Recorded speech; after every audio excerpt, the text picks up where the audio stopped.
ఇవాళ కేంద్ర కేబినెట్ కీలక సమావేశం జరగనుంది. సాయంత్రం 6 గంటలకు ప్రధాని మోడీ అధ్యక్షతన మంత్రివర్గం భేటీ ఉంటుంది. కేంద్ర కేబినెట్ కీలక నిర్ణయాలు తీసుకోనున్నట్లు తెలుస్తోంది. పార్లమెంట్లో అనుసరించాల్సిన వ్యూహాలు, జమిలీ ఎన్నికలపై చర్చించనున్నారు.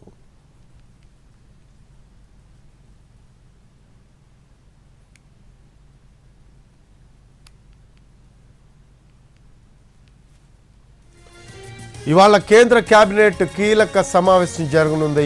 సాయంత్రం 6 గంటలకు ప్రధాని మోడీ అధ్యక్షతన మంత్రివర్గం భేటీ ఉంటుంది. కేంద్ర కేబినెట్ కీలక నిర్ణయాలు తీసుకోనున్నట్లు తెలుస్తోంది. పార్లమెంట్లో అనుసరించాల్సిన వ్యూహాలు, జమిలీ ఎన్నికలపై చర్చించనున్నారు.